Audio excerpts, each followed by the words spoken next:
judeus. Eles foram banidos e perseguidos. Posteriormente, a Igreja de Roma acusa os judeus de serem os assassinos de Jesus. Roma disse: eles mataram o Filho de Deus. Aí vieram as cruzadas. Foram 9 cruzadas. E eles incendiaram sinagogas, mesquitas e mataram milhares de judeus. Em seguida, vieram as inquisições, chamados de chama purificadora. O que eles faziam?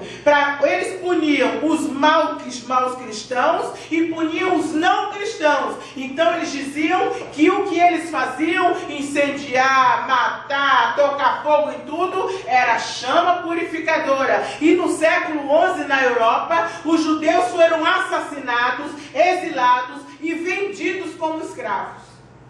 No século XIV, surgiu a peste negra. Em 1348, 1/3 da população da Europa morreu por causa de um piolho de rato. O saldo é de 25 milhões de pessoas na Europa. Naquela época, eles não tinham muita noção de higiene, de forma de contaminação. Eles disseram que eles estavam morrendo porque os judeus mataram o Filho de Deus. E tome perseguição dos judeus. Essa peste é culpa dos judeus. Então saíram matando, enforcando, afogando, queimando vivos judeus em toda a Europa. Na Alemanha, na Itália, na Espanha surgem os guetos.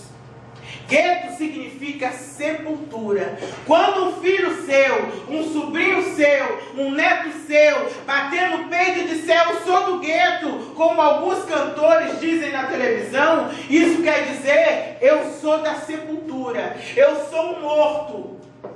É isso que quer dizer. O diabo, ele cria gírias, ele cria coisas, e os nossos jovens vão se envolvendo. E aí, eu sou do gueto, meu irmão. Está vendo só? Gueto significa sepultura. Eram os bairros de habitação somente dos judeus. Eram quarteirões superpopulosos. Os judeus eram arrastados de suas casas e mortos nesse lugar, chamado gueto. No século XX, surge então a solução final. Hitler aparece como aquele que tem a solução final para exterminar os judeus, que são culpados por quase tudo, o maior genocídio já registrado na história. Quando eu fui missionária na França e no norte da África, eu convivi com alguns alemães. E uma moça alemã, um dia nós estávamos vendo um filme, porque nós fomos evangelizar em alguns países, Alemanha, Bélgica, Holanda e a Polônia. Nós éramos divididos para ir para alguns desses lugares e passaram alguns filmes, passaram sobre o Holocausto. E uma dessas alemãs, fez parte até da minha equipe, ela se levantou irada. Ela disse que tudo isso era mentira, que tudo isso era forjado pelos judeus. Isso na década de 80. E aí foi preciso fazer um trabalho com ela, porque é claro que dentro da família dela e dentro do mundinho que ela foi criada, ela cresceu aprendendo que tudo isso era montagem dos judeus. E que tudo isso era mentira. E hoje nós sabemos que nada disso foi mentira. E que foi muito mais o erro dos alemães, é que eles catalogavam, eles escreviam, fotografavam e catalogavam tudo. Eles eram organizadíssimos. Então hoje nós temos um farto documentário, temos provas cabais e fartas de que isso aconteceu. Então esse foi o maior problema da história. As chamadas fábricas de morte. Em um só dia, em uma câmara de gás, 15 mil judeus eram mortos. Eles estudaram o meio mais apropriado para matar os judeus. Olhem a que ponto eles chegaram. E aí eles começaram a matar e a enterrar em covas coletivas. Milhões de pessoas foram mortas. 2 milhões de pessoas mortas em Auschwitz, fora Birkenau e Treblinka. o trabalho torna livre. Olha o que estava escrito isso é a porta de entrada de Auschwitz. Está escrito assim, ó, o trabalho liberta. Isso é um campo de concentração, Arbeit macht frei. Isso é um campo de concentração, e quando você entra nesse campo de concentração, você lê o trabalho liberta. Quando os judeus entravam, era isso que eles liam na porta, o trabalho liberta. E eles achavam que eles iam para ali para trabalhar. E eles costumam, se vocês virem a lista de Schindler, eles diziam, não, ninguém vai nos matar porque nós somos úteis, nós somos trabalhadores, nós não vamos morrer. Eu já vi esse filme mais de 10 vezes, por causa dos detalhes das frases, né, que os judeus dizem e que tem tudo a ver com o que a Bíblia diz. Foi feita uma pesquisa muito minuciosa. E as frases são importantes. Quando eles entravam, eles liam isso aqui e diziam, agora nós vamos viver. O trabalho liberta e nós vamos ser livres. Eles vão nos tratar bem, ninguém vai nos fazer mal, porque nós somos trabalhadores. No filme, eles falam muitas vezes, nós somos trabalhadores. E quando eles entram na fábrica do Schindler, a primeira vez eles dizem, nós somos trabalhadores de Schindler, porque esse era o lema, o trabalho liberta. Se você pode libertar, pode trabalhar, ninguém vai te matar. Enquanto você não adoecer, enquanto você puder trabalhar, você vai viver. E aí nós vemos no filme, quando vai fazer a inspeção, eles tiram sangue do dedo e fazem assim para eles terem uma aparência mais saudável. Porque esse era o lema. Isso aqui é uma mentira, porque a Bíblia diz, se o Filho vos libertar, verdadeiramente sereis libertos. Como os judeus não aceitaram a liberdade que há em Jesus, então eles caíram nessa mentira. Há um monumento representando uma chaminé, que representa as fábricas de morte, de carne humana sendo queimada, e ainda tem gente que diz que isso não é verdade, que é invenção dos judeus, né? Aí eu já contei a história. A profecia de Levítico diz que se eles não obedecessem à palavra, aos mandamentos, eles seriam amaldiçoados, exterminados e dispersos por todo mundo. E foi isso exatamente o que aconteceu. Mas a Bíblia diz uma outra coisa. Ela diz que depois de dispersos, eles seriam novamente reunidos. Irmãos, Deus ama incondicionalmente. E ontem no casamento, eu disse para os noivos que ainda que nós não sejamos fiéis, Deus continua a ser fiel para conosco. E é isso que Ele vai fazer daqui para frente. Hoje nós vamos mostrar como a Bíblia é espantosa quando ela prevê, quando ela prediz e como ela é clara e digna de credibilidade. Tudo isso que eu contei foi por causa daquelas palavras que eles disseram na cruz. Se esse homem é o Messias, que o sangue dele caia sobre nós e sobre os nossos filhos. E veio assim uma enxurrada de coisas sobre eles. Eu quero também te mostrar 4 testemunhas, 4 profetas que profetizaram que depois de dispersos, os judeus em todo o mundo, depois de não possuir mais terra, depois de serem massacrados, de serem desterrados, depois de serem expatriados, esse povo iria se reunir em uma terra e seria um país novo. Está lá na Bíblia. Os judeus foram dispersos, eles não tinham terra. Todo mundo sabe. Acabou a nação de Israel. Eles foram dispersos por todo mundo. Qual foi a nação do mundo que depois de não possuir mais Estado, depois de não possuir mais terra, expatriada, voltou a se reunir em uma terra e depois de 2000 anos se reconstituir como povo na mesma terra da qual foi expulso, falando a mesma língua e guardando os mesmos costumes? Me mostra qual. O mais interessante, a primeira testemunha é Isaías.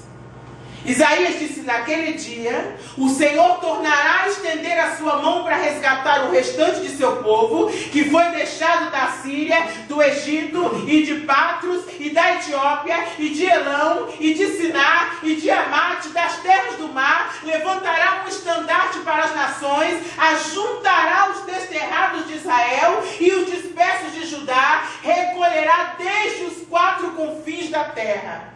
O povo de Israel foi espalhado pelo mundo inteiro. Eles não tinham terra. O único país que tem as suas terras demarcadas dentro da Bíblia é Israel. Está lá na Bíblia como começa, como é que é ao norte, ao sul, leste e oeste. Tudo explicadinho. Israel é o único. Desde os dias de Nabucodonosor, Israel nunca mais foi uma pátria, uma nação, um estado. Isaías estava profetizando antes dos dias de Nabucodonosor que esse povo seria disperso, mas que ele seria recolhido de novo de volta à sua terra. A segunda testemunha é Jeremias. A profecia geralmente é simbólica, mas quando se trata do povo de Israel, o cumprimento literal da palavra, você vai aos kibbutz e você vê a profecia de que o deserto florescerá e se tornará jardim. Eles pegaram as águas do Mediterrâneo, encanaram, levaram água e fizeram plantações por todos os lados. No versículo diz assim, 8. Eis que eu os trarei da terra do norte e os congregarei das extremidades da terra, e entre eles também os cegos e os aleijados, as mulheres grávidas, as de parto, em grande congregação voltarão para aqui. Virão com choro e com súplicas, e eu os levarei. Guiá-los-ei aos ribeiros de águas por caminho reto, em que não tropeçarão, porque sou pai para Israel. E Efraim é o meu primogênito. E vai o versículo 10. Ouvi a palavra do Senhor, nações. Anunciai nas terras longínquas do mar e dizei: aquele que espalhou a Israel o congregará e o guardará como o seu pastor ao seu rebanho. A terceira testemunha é Amós. Amós diz assim: mudarei a sorte do meu povo de Israel, reedificarão as cidades assoladas e nelas habitarão, plantarão vinhas e beberão o seu vinho, farão pomares e lhes comerão fruto, plantá-los-ei na sua terra, e dessa terra que lhes dei já não serão arrancados, diz o Senhor teu Deus. Meus queridos, essa palavra foi escrita cerca de 4.000 anos e se cumpriu no século 20. A quarta testemunha é Ezequiel. Começa no versículo 3 e fala: olhem só o que é um vale de ossos secos. Foi essa a visão de Ezequiel. Um vale cheio de ossos secos, sequíssimos. Aí Deus fala, pergunta ao profeta: poderão viver esses ossos, profeta? O profeta sabiamente diz: Senhor Deus, tu sabes. Esses ossos são toda a casa de Israel. E eis que dizem: os nossos ossos se secaram, pereceu a nossa esperança, estamos de todos terminados. Portanto, profetiza e dize-lhes: assim diz o Senhor Deus: eis que abrirei a vossa sepultura e vos farei sair dela, ó povo meu, e vos trarei a terra de Israel. Sabereis que eu sou o Senhor quando eu abrir a vossa sepultura e vos fizer sair dela. Porém em vós o meu espírito e vivereis, e vos estabelecerei na vossa própria terra. Então sabereis que eu, Senhor, disse isto, e o fiz, diz o Senhor. Aos 14 de maio, desde Nabucodonosor, é que as coisas tinham acontecido. Aos 14 de maio de 1948, Israel voltou a ser uma nação. No século 20, se cumpriram as profecias feitas, uma há 2.500 anos, outras há 3.000 anos, outras há 4.000 anos atrás.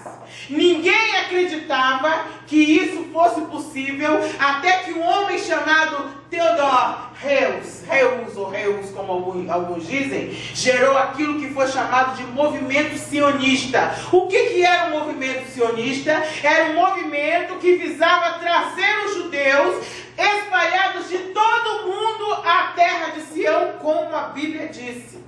E você vai ver que do norte foram entregues os judeus da Rússia, os judeus da África voltaram os judeus de todo mundo de volta a Sião. Na profecia de Jesus, você vê que ele está lá em Betfagé e ele vai comer um figo. Ele olha para uma figueira cheia de folhas. Ele teve fome e ele olha e não vê nenhum fruto. Ela estava cheia de folhas, mas não tinha fruto. Tem muita gente assim, cheia de folhas, cheia de aparência, mas sem fruto. Israel era assim, cheio de folhas, só tinha aparência, mas não tinha frutos. Deus está querendo fruto na minha e na sua vida. E Jesus disse, e os discípulos ficaram, e seque-se. Ele disse para a figueira, fique seca. E os discípulos ficaram espantados porque passaram pela figueira no dia seguinte e ela estava seca, como sempre Pedro, né? Pedro passou lá, Jesus, olha que maravilha, o Senhor disse para secar e ela está sequinha, sequinha, olha que bênção. E Jesus disse para ele, você está espantado com isso, Pedro? Mas a palavra de Deus diz, a figueira secou, mas em Mateus 24 está escrito que quando a figueira florescer, quando ela voltar a dar figos, não passará essa geração até a vinda de Jesus. Muita gente não acredita mais que Jesus vai voltar. Muita gente acha que já se passaram muitos anos e a igreja há 2000 anos diz que Jesus está voltando e que Jesus não vai voltar. Mas esse é um sinal fundamental. A Bíblia diz que quando a figueira voltar a florescer, ou seja, quando Israel voltar para sua casa, quando Israel voltar a ser um país poderoso, prepare-se, porque Jesus está voltando. Olha para a figueira. Fica de olho nela, é um país tão pequeno, lá você anda, você passeia na Bíblia, após tudo isso cumprido, Jesus disse, haverá guerras e rumores de guerra. A terra entraria em trabalhos como de uma parturiente. As dores de parto começaram no século 20. O que é que Jesus quis dizer com isso? O século 20 foi conhecido como o século da violência. Foram 2 grandes guerras e centenas de revoluções armadas. A primeira guerra e a segunda trouxeram um desencantamento com o mundo, porque o Estado que eles acreditavam que fora criado para defender os cidadãos e proporcionar a eles o chamado bem-estar social, tornou-se uma máquina de guerra. Uma máquina de matar. Foram ceifadas, assassinadas 50 milhões de pessoas. Será que tudo isso acontecerá outra vez? No Museu do Holocausto, que é esse aí, há um arquivo com o nome de todos aqueles que foram mortos. E lá está escrito um texto de Isaías que diz: eles têm diante de Deus uma memória e um nome que permanecerá para sempre. Isso é bíblico. Deus tem um memorial. Quando você é salvo, quando você aceita Jesus, quando você batiza, Deus te dá um nome. E a Bíblia diz que você passa a ser um memorial. Eu sempre gosto de citar isso, porque todas as vezes nós vemos que um crime acontece hoje, e daqui a 2, 3, 5, 6 anos é que ele é julgado. E aí você, na hora, o juiz, ou os desembargadores, ou os ministros, na hora que ele vê aquela pilha ali, muitas vezes o juiz não lembra o que aconteceu ali. O julgamento é marcado, ele chega apressado, e o que o advogado, o bom advogado faz? Ele faz uma coisa chamada memorial. Ele pega uma folha só, às vezes no máximo 2, e ele resume tudo ali, ó. Ou para o juiz, ou para o desembargador, ou para os ministros. E ele, na hora que eles sentam, o advogado chega e distribui. Aqui, excelência. Para quê?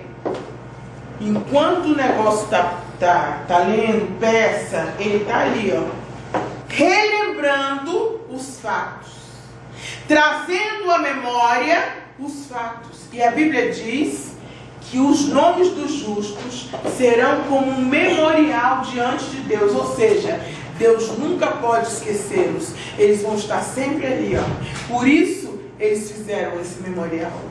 Você acredita que o homem vai se entender, que vai haver acordo de paz e que as nações viverão em paz?